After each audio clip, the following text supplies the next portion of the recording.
好的电影改变你的认知，欢迎大家回到看电影了没？我是 K 猫。今天要给你们讲《落土八分命，天注定》。这部电影是 K 星人 Pagliacci 推荐的，么么哒。重庆沙坪坝区的一个村子里，周家老太太正在过寿。正热闹时，周家三儿子突然回来了。周老三常年在外，老婆孩子留在家里，村人谁也不知他在外面做什么。他捏了捏儿子的脸，然后摁着儿子的头，一家三口给老太太祝了寿，就回家去了。他这人从小就独，没人和他走得近，连他两个哥哥也有点怕他。寿宴结束后，大哥二哥来找他，要将收的礼钱分一分。收的礼除去寿宴花费，剩的钱分成4份，母亲和兄弟3个各1份，连剩的半盒烟也分了，每人3根。他没要钱，让大哥把他那份拿给母亲。他手里不缺钱，他有搞钱的路子。大姐，厕所在哪里？那边呢？你帮我看一下包包，我回来再看。要得。他乔装成工人，出了批发市场。外面有一家银行，一对男女从银行出来，女人一只手护着鼓鼓的手提包，他尾随其后，浑不在意人来人往，开枪抢包，一气呵成。随后他回到批发市场，甩出一个黑塑料袋包住抢来的钱，脱去工作服，这便是周老三的营生，持枪抢劫，劫财，顺便杀人。他寄回家的钱，妻子1分没动过，妻子希望他能停手。都在村子里头待到，不出去不行呐。没意思啊。啥子没得意思？想想那哈子有意思。他觉得村里实在没意思，自家人不亲，村人之间也没有人情味，个人有个人的小九九，牌桌上冷嘲热讽，一言不合就打起来。其实哪里都没意思，只有枪响那一下，他才能得到快感。大哥留下那3根烟，他点了拜鬼，拜为他回家路上杀的3个乡下鬼。他是骑摩托车回来的，经过山西一个村子的时候，路上冒出3个人跟他要过路钱，他就掏出枪把3个人结果了。那地方叫吴金山，因为那里产黑色的金子。命案一出，警察先去当地的煤矿查外来人员，没找出凶手，倒是意外抓了一个在别的地方作了案的逃犯。当时村民大海也在场，大海的故事是从这煤矿开始的。这煤矿本是他们村的集体财产，后来搞承包，他也参与了竞标，但没包成。最后煤矿被包给了他的同学焦胜利。按说煤矿虽然被承包出去，但每年村民都应该有分红啊。可这几年1分钱也没见着。倒是村长开起了奥迪，焦胜利开着玛莎拉蒂。大海找村长要个说法，村长敷衍他，他找村会计，会计也不愿搭理他，被他问急了才告诉他，这煤矿早就卖给焦老板了。卖了？这算什么事？大海认定村长和焦胜利勾结，霸占了村里的集体财产。他说他要去中纪委告村长和焦胜利，别人只当笑话听。别人都说焦老板势力那么大，你能告得倒？这话还有句潜台词，到时候得罪了他们，你能有好果子吃？大海不信这个邪，他要给周南海写信。他写了信拿去邮局，工作人员说得填具体地址。少废话，北京谁不知道中南海啊？不行。姑娘，你跟村长是一伙的吧？他贪污钱你花了？要不你是焦老板的二奶，他给你买车买房子了？你有病吧你？走，我跟你了。大海被赶出来，一辆大巴从街上开过，虽然换他上车。原来焦胜利买了私人飞机，村里组织人去接机，去的人一人1袋白面。废纸，地上活不下炕了，买废纸。焦胜利一铲子几十万，一铲子几十万铲出了一架飞机，可除了大海，没人敢觉得这有啥不妥。这世道有权必有钱，有钱必有权。再说了，焦老板时不时的也会给村里点好处。焦老板和夫人从飞机上下来，早已有摄像机在等着了。焦老板一一跟村人握手。好不容易见到焦董事长，能不能赞助俺一下？赞助俺2天买火车票去北京，告你和村长的账。行了，过2天你过去拿。哎，你能不能当着全村人的面说一说村里的经济问题？虽然都散了，大海还立在原地。焦胜利的手下抡起一根铁锹朝他脑袋招呼过去，那人打了10多分钟才停手。旁边一人笑着说：“你这是打高尔夫呢。”大海在医院住了几天，焦胜利派人给他送了3万块钱。大海回村后，一个村委会的干部笑着叫他老高。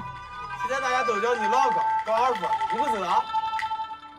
村里在唱戏，唱的是《林冲夜奔》。大海回到家，扯了绷带，取出猎枪，装上子弹，用一块老虎毯子裹了。他要告诉那些人，要比万恶，他比他们更万恶。他先去了会计家，逼会计把村长和焦老板勾结的证据写下来。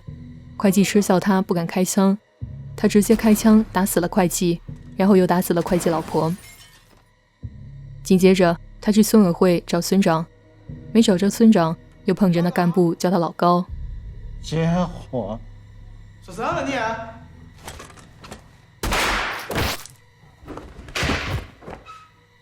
他在村里修的寺庙门口找到村长，村长想稳住他。听我的，不该冲动，咱们坐下来。刚到村长，他去煤矿找焦胜利，路上看见村民又在虐马，他抬起枪解决了那挥鞭子的人。结伙！没了鞭打，马跑了起来。他找到焦胜利的车，没有锁。焦胜利上了车，才发现后面有枪口。他问大海有啥要求。在群体失声中，胡大海用暴力完成了爆发，没有快意恩仇，只有逼上梁山。后来焦胜利的公司由他老婆接手，来面试的有个湖北籍女孩叫陈小玉。陈小玉的故事发生在湖北老家，她原本在一家按摩会所做前台，有一个男朋友。那男人在广州工作，有家室，男人一直拖着不离婚，也不肯分手，还想让小玉跟他一起走，小玉没答应。工作没干头，姻缘也没着落，他有时候觉得不知道是为了什么活着。他想回家去，却无家可回。父亲常年在外没有下落，母亲在一个工地给人做饭，一家人没大事不联系。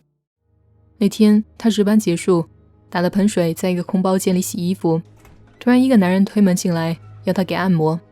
他说自己不是按摩小姐，男人却不依不饶，非要他服务。那男人的同伙过来见他不依，便对他又打又骂。老子就是有钱，老子有钱不行，老子有钱不行。你操嘛！你不是小姐，谁是小姐？你不是小姐。他忍无可忍，掏出水果刀挥向对方，手起刀落，他溅了一身血。这下没人敢欺侮他了。醒过神来，他报警自首。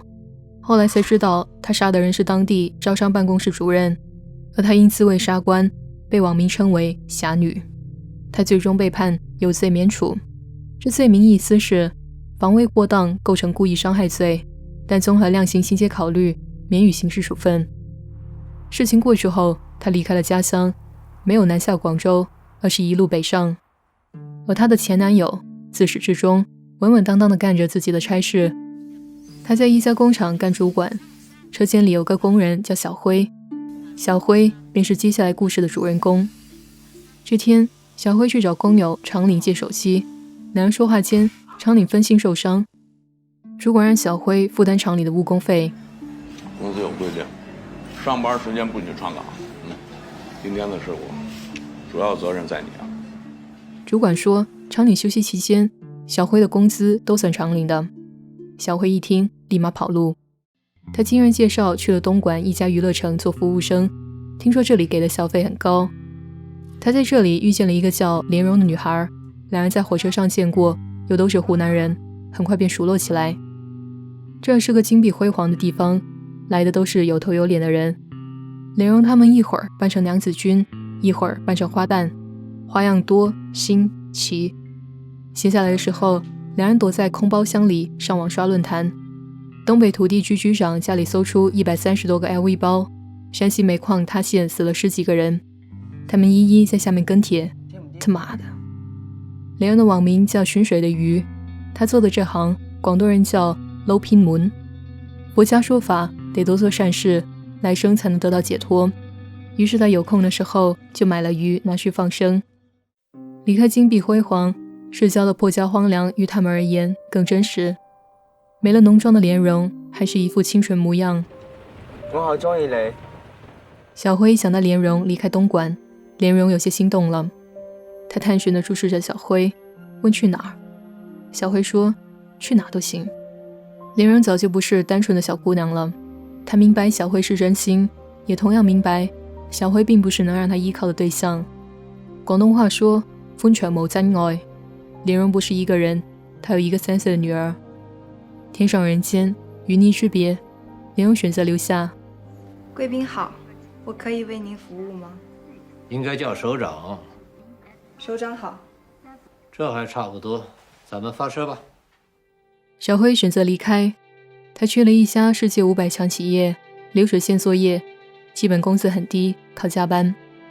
他在这里没有朋友，大家都一样，麻木冷漠。家里打电话问他要钱，他卡里没钱，母亲不信，指责他在外面乱花钱。哪个跟我乱花钱吧？我要吃要穿要住啦，我又不是欠银行的。他早已习惯了这样的通话，没有关心，只有训斥。他没本事，赚得少，所以没有家。日复一日，看得见明天，看不到未来。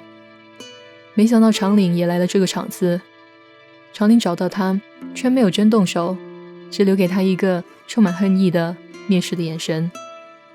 他握起那根铁棍，回了宿舍，在床上呆坐了一会儿，忽然起身走下阳台，纵身一跃。人生无定着，世事得暗算。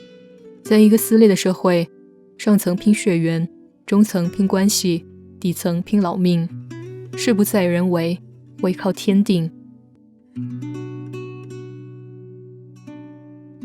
好了，我是 K 猫，请订阅我的频道看电影了没，和我一起成为 K 星人。